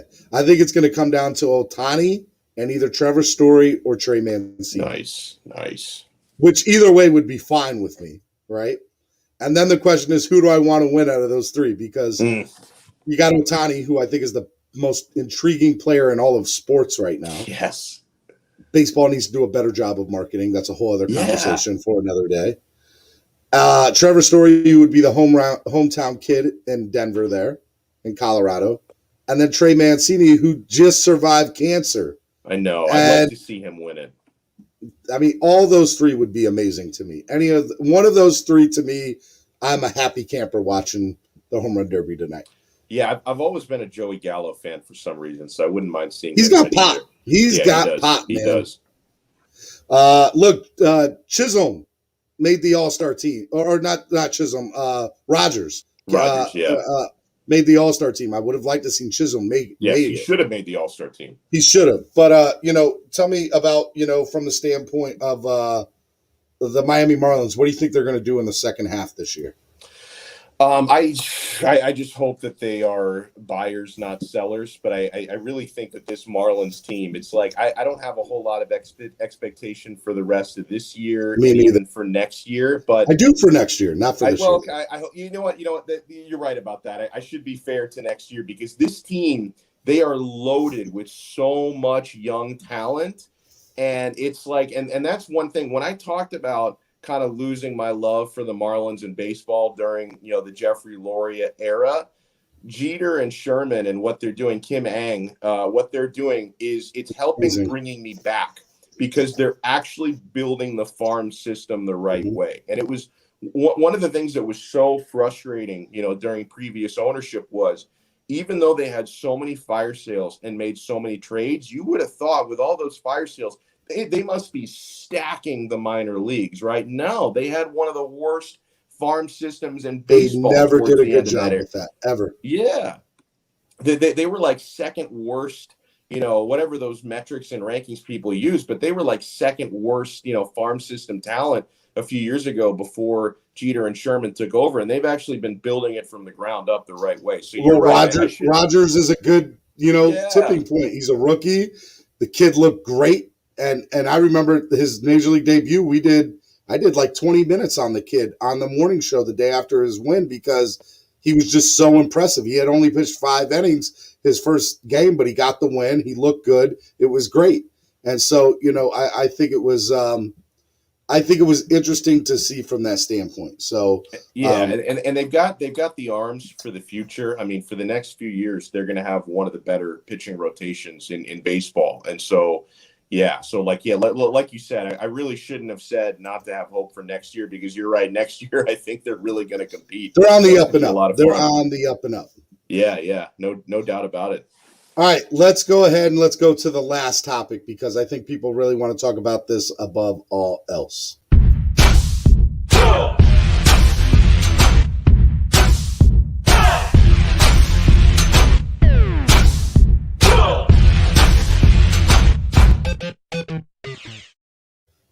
We are back here on Clockblockers, Miami Sports Music's #1 Miami fan morning show. Today we have Alex Donno on. Alex has already talked about so far today the Conor McGregor Poirier fight, UFC 264. We talked about the preview of the Home Run Derby. Now I want to talk about Dolphin chat, trade rumor, because there's a lot of stuff that has been going on. And, for me, I just want to see some football being played, but we're not quite there yet, right? We're not quite there, and I think people are just jonesing to hear anything. And so right now, I think that's kind of where we're at. in football is people are just going to talk about anything for the sake of talking about it to gain some traction and some news. So yesterday, Wade O, who is part of our podcast network here, What Would Shula Do, said that in Denver, where he lives, there's some trade talk about the Miami Dolphins and the Denver Broncos making a trade. Now, there's nothing on the internet about it, but I have said straight up that if you were going to hear rumors, do not believe it if it says they come out of Miami, because Miami, no way in hell, things are getting leaked in that building right now. No. They were put on notice last year that they will get fired if they leak anything. All right. And so I think that's one. So I think there is some, I don't know what we want from Denver or vice versa, what Denver wants from us. We have great players, don't get me wrong, but how are they going to help them right now, right? Right. Kind of where they're at. So, but I do say that if it comes from another city, I'm more intrigued about hearing it, because that I would believe over a leak in our city. Would you agree? Yeah, I would. The thing is, like, the only time that there's ever, leaks at this point do not come from Miami Dolphins sources, like sources inside the team.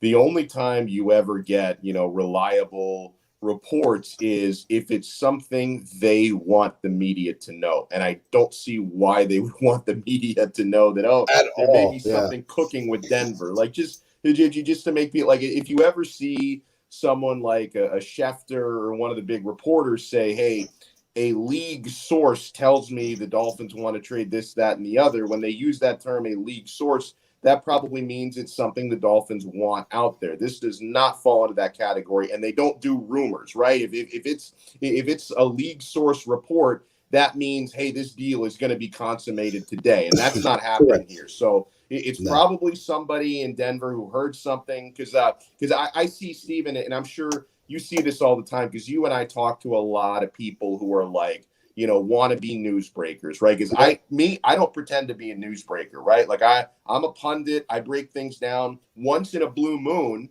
I run a morning show. That's it. That's all I do. Yeah. Like once in a blue moon, I get a concrete report and I roll with it.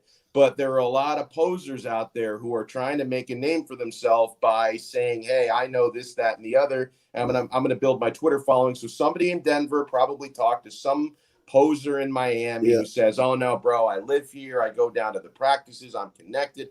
I'm telling you, they're going to make a deal with the Broncos, and somebody ran with it. I'll believe it when I see it, but this one stinks to me. Yeah, I agree. Like, and let's look at the people on our trade block, right? So first and foremost, X comes to mind. Yeah. First question to you: does X even get traded? I hope not, but I could see it potentially happening, only because if it comes down to him being unhappy about not being given a new deal, I could see it going down. I think less than 50%, way less than 50%, maybe 10-20%. I could see it going down, because I don't think the Dolphins want to become the type of team that starts giving in to, and not to say, okay, does X deserve more money than he's making? Yes. But he did just sign an extension on terms he agreed to.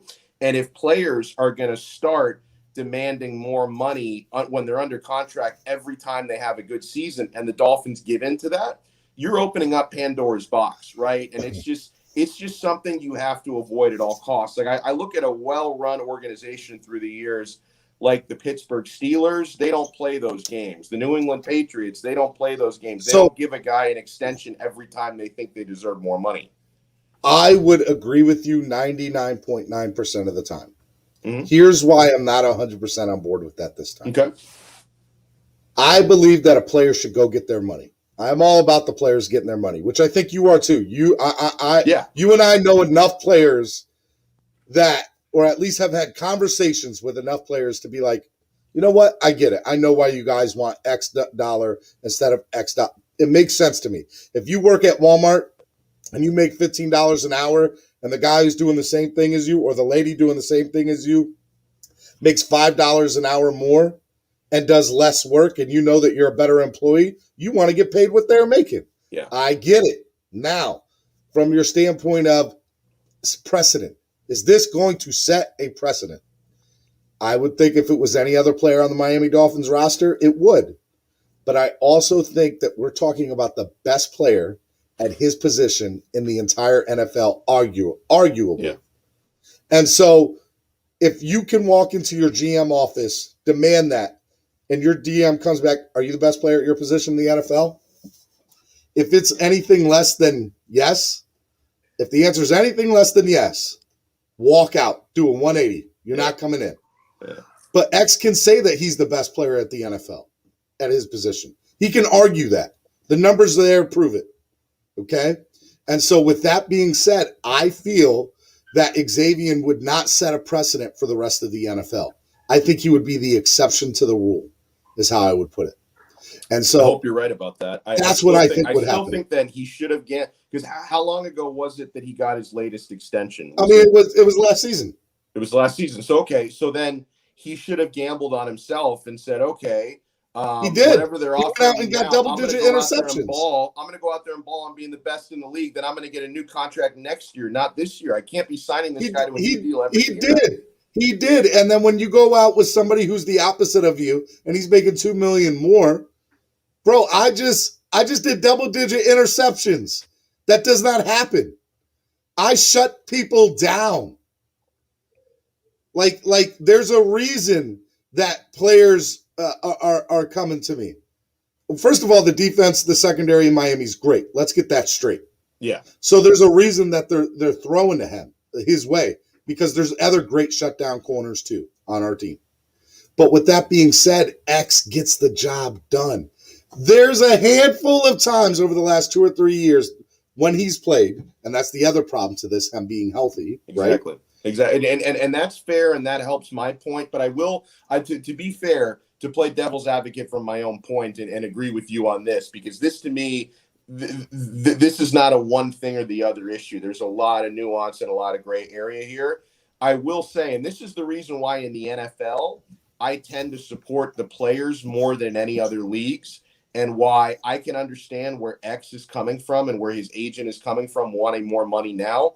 The thing that I hate about the NFL, and I understand why it is this way, and it's because injuries are so easy and so prevalent in that league with that sport, but I hate the fact that the money is not guaranteed. And unless you're getting it signed that way and you're signing bonus, in the NBA, you sign, a $100 million contract. If you go out there and you suck, or if you go out there and get hurt after you sign your deal, they can't cut you. They can't withhold money from you. It's fully guaranteed salary. The NFL doesn't have that, and I hate that. I hate the fact that owners treat players like commodities and not like human beings. So from that standpoint, because the argument I gave you before was giving you the Dolphins' point of view, that they don't want to set that precedent, by renegotiating contracts every year. I thought you made a good point that, hey, any player should go into the office and have the argument, am I the best player at my position? If the answer is anything other than yes, you don't have a claim. But one thing, to take X's side on this, I can understand why you want to maximize your physical prime and get taken care of, because at the end of the day, your contract is not fully guaranteed the way it is in baseball, in basketball, in hockey, in soccer, in basically any other sport other than the NFL. 100%. You hit the nail on the head. We're talking about players who, by the way, out of all of those sports, have the least tenure. The average career in the NFL is 3 years. Wow. And most players don't even get out of the first year. Yep. And so, I'm looking at that and I'm like, I understand where X is coming, which, by the way, makes me think that he's going to be a part of everything, by the way. Like he's going to be here for the long haul. He's going to be a Miami Dolphin. I don't see him going anywhere. I don't even think, honestly, and this is what I think, I don't know this in any way, shape, or form, but I don't even think that Greer's mad at him. I think he respects it. All right, I get you. I think if this was any other player, the Dolphins would be pissed. Yeah. But there's a reason he hasn't been traded yet, because they're not mad. They get it. They understand it. And then what if a lot of people in the chat are saying is, well, is he pissing off other teammates? I don't think he is.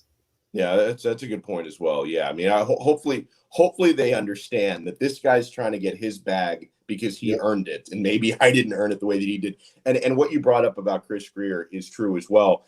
one of the things that I like about Greer is this guy does not manage based on emotion. I mean, he is one calm, collected, logical individual. Like, he's not the type of GM that's going to approach things with emotion, holding grudges. He's going to say, okay, how much money do I need to keep this player or to sign this player?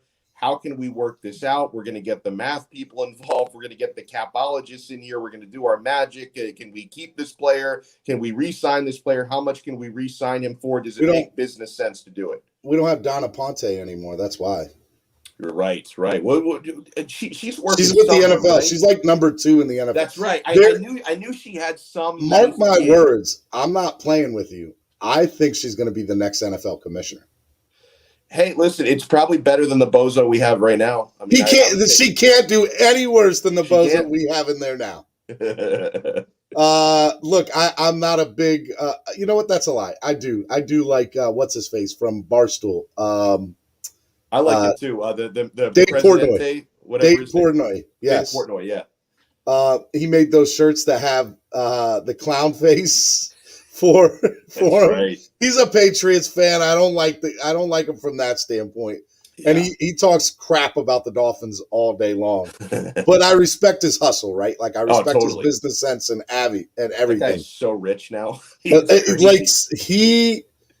that's what we're trying to build here at Miami Sports Music. That's all I'm trying to say. He's got a big place down in Miami somewhere. He just bought a place in the last few months. We're trying to get him to be a guest on the show. I really want him to be. Oh, that would be huge. I want him to be. And you know who else lives in Miami too? Who? Gronk. Yes. Oh, yeah. Gronk's got a place on South Beach. Yeah. I know. Or Miami Beach. Miami Beach. Yeah.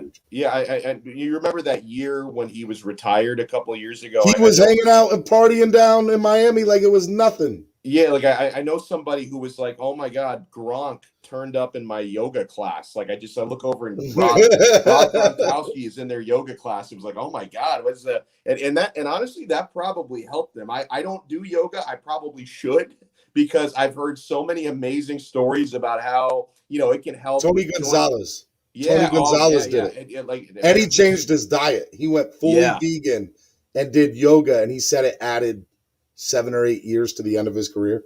So honestly, if Gronkowski, because he had the 1 year where he wasn't doing anything between New England and Tampa Bay, if he was out there like doing yoga in Miami all year, he probably realized, you know what, a lot of this stuff in my back that was hurting before doesn't hurt anymore. I can go back and play. That's why Gronk didn't have the angle. I'm sorry. I had to go there. All right, let me ask you a couple more questions, and then I'll get you out of here, man. I know you got stuff to do. You got people to see. I want you to plug your stuff with 5 Reasons Sports. I know you got a lot of stuff with them. But let me ask you, man, what are you most looking forward to heading into training camp this year for the Miami Dolphins? Because it's right around the corner. Yeah. People are starting to get excited. What are like 2 or 3 storylines that you're like, you know what, I'm really excited about this? Yeah, I'm glad you said 2 or 3, because if I just gave you one, it'd be the same answer as everybody else at this point. Because obviously, number one, I'm not going to try and be so unique that I ignore this. Tua, like I want to progression. Yeah. I mean, I want to see what Tua is doing out there, because he had up and down mini camps. I know that a lot of people overreacted and underreacted to that practice where he threw 5 interceptions and everybody argued about it. Still, I don't want to see too many of those in training camp, regardless of the situations in practice. So, of course, I want to see Tua. I am a huge nerd for various parts of the offense. I want to see the tight end position and the wide receivers. I mean, obviously, you bring in the first round wide receiver you just brought in. I want to see how everybody meshes together. And I know that all kind of ties into Tua at the end of the day. But man, I want to see how that offense runs, because I have more faith in the defense. I need to see improvement from the offense. Jalen Waddle, the wide receiver, do you think he's going to have a big? Do you think his numbers? I think he will be the most important wide receiver, but will he get the most yards and most touchdowns on this team? Oh, that's a tough one. I think what I think is no. And not because I'm not good enough, because he's going to demand double coverage, and it's going to allow other players to be open. Yeah, you're right. I'm going to say no. I was thinking of maybe going with one, yes on one, no on the other. I think I'm going to go the straight no ticket for the first year, maybe by the second year.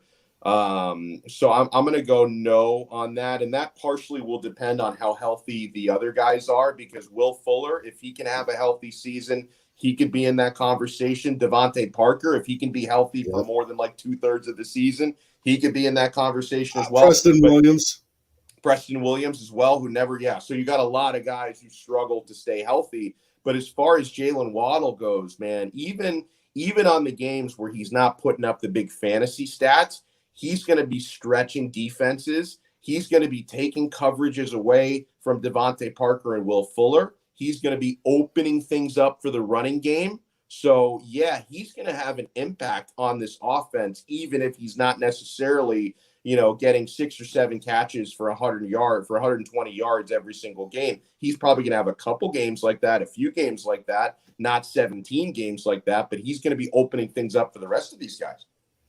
No, 100%. What is Jakeem Grant here week 1? I ask you that every time. Honestly, and it's like I like Jakeem, but I think the wide receiver room is too big and too deep for him to have a spot. I agree. There are other players who can do a good enough job. And I don't want to hear the excuse of why let a top 10 pick return punts and kickoffs. Bro, because he's the best player. Because he's if you have an opportunity to have a guy to change directions, change field, bro, why wouldn't you take it? Yeah. The thing is, I think you now just drafted somebody who can be a better returner than Jakeem Grant, and you can't tell me Jakeem Grant is one of the best 4 wide receivers on this team. He's not. I don't think he's in the top 6. No, he's not. So by that justification, I don't think he should be back. So, and he's going to land somewhere. I'm not saying, I want this guy out of work. I don't want him in the end. Listen, if the Dolphins cut him, he's going to turn up somewhere else. He's going to get paid, and I wish him the best of success. I just don't think he should be on this team. 100%, man. 100%. All right, man, real quick, just because I have you up here, and it would be stupid not to ask, man, what are your thoughts of the recruiting of the Miami Hurricanes football team so far? You know what? Pretty good. It's not. They haven't hit all the home runs, but they just got a nice cornerback commit. I honestly, I was at the Paradise Camp event that they had back in July. Super jealous. Yeah, it was a pretty cool event, and it was the best part about it was the drills and stuff are fine, but the best part of it was seeing the former players like Calais Campbell was there. John Beeson was there. Michael Irvin was there. 24 other former players. But I bring up Calais and John Beeson specifically because during the time, before the drills started and everybody was kind of mingling, watching Calais Campbell talking with some big DN recruits out of high school and watching John Beeson talk to some big time linebackers out of high school and watching them do their thing, it was awesome. And so if there's one area where, Manny Diaz does a pretty damn good job, it's in the recruiting sector. So I think Miami's going to do well. I think they're going to end up they had a really good class of 2021. I think they're going to end up with a really good class of 2022 as well. So we're not going to be able to use recruiting as an excuse, right? If Miami isn't finishing every season inside the top 15 for the next couple of years, we have only the player development and the coaching to blame for that. 100%. I want to remind everybody real quick, if you're a big Miami Hurricanes fan, go catch out Coach Coop. He's the best, man. He is the freaking best. Let Coop know I watch him all the time. I'm a fan. I got to get you two together on the channel, get an interview going. I'll make that happen. I'll set that up. But guys, go catch out Coach Coop. He is the man. All right, bro. You got a lot of stuff coming up here. Promote what you got going on over at 5 Reasons and anything else. Thanks, bro. Yeah, starting, I think we're going to start on July 26th. Daily, just a quick lunch hour, good live sports chats on the 5 Reasons Sports YouTube channel. Talk a lot of South Florida sports on there. Going to be starting July 26th at 12 noon.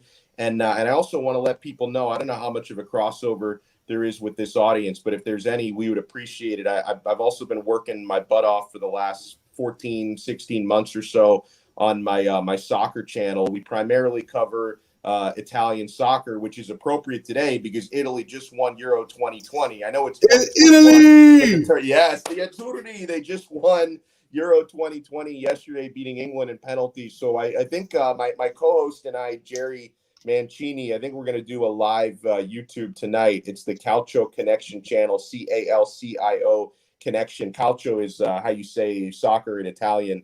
We're going to be hosting that tonight. So yeah, check me out starting live noon to 1 in a couple of weeks on 5 Reasons Sports, and check us out on the Calcio Connection channel. We do about 2 live YouTubes per week. We're going to be doing one tonight, and it's going to be, if you're a fan of the English national team, I don't think you're going to want to watch this one because there's going to be a lot of trash talk. But if you were supporting Italy yesterday, you're going to want to watch it tonight at around 8:30. Love it. And where can they find you on social media? Yeah, just you can see the handle, right? If I can point there we go. Look, you got it. at Alex Donno on Twitter. You know, I'm on Facebook and Instagram as well. Not nearly as active. I basically live on Twitter. I do most of my stuff on Twitter. But if you want to friend me on Facebook, just search for my name. You'll find me. Instagram, same thing, and I'll chat with everyone on social. Hey, I also want to remind you as well, since I have you up here, we have a new MMA show, the Fire and Ice Combat Sports Show, hosted by my man Angel Ortiz, who's in the chat box, I believe. But Angel is going to be starting a weekly combat sports, primarily directed at MMA sports show. But he'll talk a little bit of everything. Yeah, I'd love to go on. I'd love to go on with Angel and shoot the breeze. Hey, well, I will make that happen. Angel is a certified state commissioned referee for mixed martial arts in the state of Virginia. And he also is a performer, professional fighter as well. So he knows his stuff. He's good stuff. So make sure you check that out. All right, guys. Hey, look, man, I appreciate you coming on this morning, Alex. I miss you, man. I miss you too, man. We got to talk soon off the air, and just keep doing what you're doing, man. I'm so proud of you. I'm so excited for what you're going on at 5 Reasons. Shout out to 5 Reasons, and keep doing your thing, brother. Thanks, my friend. So nice seeing you. So nice chatting with everybody. Thanks to everyone tuning in as well. And smash that like button. It's not too late. Yeah, hit that like button. My guy. I like it. All right, man. Appreciate it, Alex. Have a good one, bro. Thanks, man. You too. All right, that was Alex Donno right here on the Miami Sports Music Podcast Network, #1 show, Clock Blockers. Guys, look, this morning it's been fun. It's been super fun. Been hanging out with y'all. We've been having a good time. Do want to remind people here that Miami Sports Music Podcast Network's got a lot of things going on. One of the things that we got going on, if you haven't seen it already, on our channel, we have Dolphin Chat. And I had Bad Bruno and Solo D on there last week. It's such a great interview. Please go check it out. I think you guys are going to like it. We talk about making music and being Miami Dolphins fans and the differences between punk rock and hip hop and maybe a Miami Dolphins song collaboration between the two are in the works already. So make sure you guys go check that out. It's a lot of fun. If you guys have missed any of the show today, please go make sure you go check it out. We talked about everything. Home Run Derby review, Conor McGregor, Poirier, UFC 264 review, and we had so much Dolphin chat today. Look, I will say this. If you want to join the channel and become a member of the family, here at Miami Sports Music, you'll go to the page and you can join today, become a member. It is awesome here. We want you to sign up. We want you to become a member and a part of the family. Big John Stud, Irving, Chef Zhu, all part of the #1 podcast network, Miami Sports Music. So make sure you guys go do that. It's awesome. Sign up, become a member today. Let's make it happen. Make sure you're also hitting that like button, hit that super chat, and donate to the channel. Donations go to help the channel grow. Look, if for some reason we get over $100 today in donations, okay? I know we're getting towards the end of the show here, but if you donate at all and we get over $100 today, I will give away a pair of, let me bring it up so that way you guys can see it. I want you guys to see it. Might help if I change the screen, right, guys? Look at me messing up already. Go up, Miami Sports Music. You guys can see. I'm going to give a pair of those DWA shorts on the left here. That's right, those DWA shorts on the left. If we get over $100 in donations today, I will give away a free pair to somebody who donated. So make sure you guys go donate to the channel. It helps the channel grow. There's so much amazing content we got coming out. And we need your help to make it bigger, badder, and better. And so your donation, even if it's $1, goes to help us out. Big shout out to Fantasy Pete, Fantasy Pan Panel. Says, keep it up with the $5 donation. My guy, I appreciate the donation, man. Christina said, can I be in the family? Of course you can be in the family. Just go join the channel, just like I said, and you can become a part of the channel. You know, the easiest way to do that, honestly, is on step 2. When you go to donate to the channel, you hit the money sign, and then down at the bottom, you'll see join at the bottom there. You see super chat and super sticker, but you also see join. You can do that there, and you can donate that way. So make sure you guys go do that. Remember, any donation we get today will go to winner will receive a pair of DWA shorts if we get over $100 in donations. Irving says, wear some glasses, Pete. Gesicki's not a good separator route runner and has very limited router. He's not a good consistent blocker because of that. He can come off the LOS and be used in 12P. Big John said, who the hell hit that like button? What Patriots fan or Jets fan did that? I know, a bunch of haters, man. Bunch of haters, John. I like it, my guy. I like it a lot. Duke says, how many days till kickoff? I think 62. I think 62 days till kickoff, if I'm correct in saying. I could be wrong about that, but I think it's 62. So make sure you guys go check that out. Again, hit the like button, donate to the channel. Let's grow this thing. Let's make it huge. Let's make it big. See, somebody's messing with me now with that like button. See, you brought awareness to it, Big John. You brought awareness to it. Love it, man. Love it. Love it. You guys are the best in the world. Look, tomorrow I'm going to have Wade on from What Would Shula Do. We'll talk a little bit more Dolphin chat. It's going to be awesome. September is right around the corner, as Duke says. It's going to look, we got a lot of stuff going on. I got a big announcement coming up later on this week that I think you guys are going to love. It does argue some new podcast and maybe a former Miami Dolphins player. We're going to find out later on in the week, so stay tuned and make sure you guys see every day this week because you never know when I'm going to make it. That Poirier hot sauce brought the heat. Angel, we'll have to get you on, get your take of UFC 264 as well. Not this morning, but we'll have to get you on later this week, and we'll talking about it. I don't know. I guess they don't open it up anymore. Steven doesn't want to talk to us. No, Big John, that's not it. I promise you, tomorrow I will open it up for everybody. You donate to the channel, and I will open it up for anybody who donates to the channel tomorrow. Donate. If you donate today or tomorrow, I will make sure you get on. 100%. Just been crazy. And honestly, I need to go take a nap, and I got a lot of meetings to try to finish out this big announcement that I have this afternoon to try to close up these minor details. But Big John, I got you, my guy. I got you. Don't even sweat it. Look, you guys are the best fans in the world. I could not do this without you. Anytime you guys hit that like button or you donate to the channel, it goes to helping the channel grow. Irving with the $1.49 donation. Shout out to you, big homie. Super sticker. You got that cheeseburger.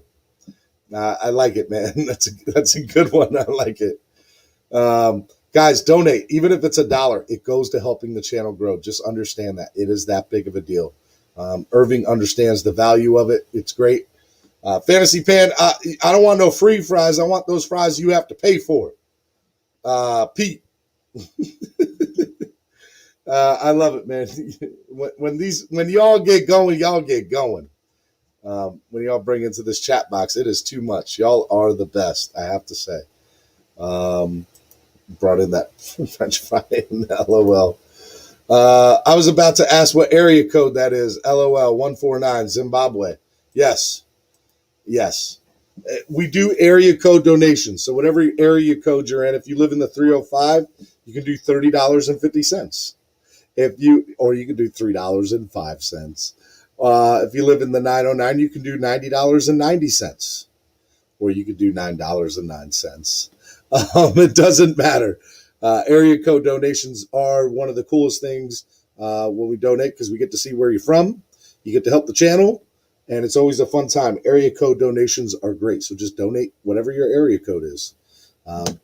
Guys, you guys can also donate on Cash App and also on PayPal. That helps as well. It's all good stuff. Chef Juice says that burger looks great. Just add some Checkers fries. Yeah, well, I think the fries were in there, man. So look, check me out tomorrow, 8:30 a.m. Okay? We're going to have a lot of fun. We're going to talk with Wade. We're going to talk some more Dolphin chat. Guys, make sure you subscribe to the channel if you have not already subscribed. Please go subscribe. And also sign up to become a member. If you love what we're doing here, sign up. Everything goes to help us. Goes right back into the channel. So let's make it happen. Let's grow this thing and let's do it big. All right. I love you guys. Fins up as always. And make sure you guys go check out all the content right here on the Miami Sports Music Podcast Network.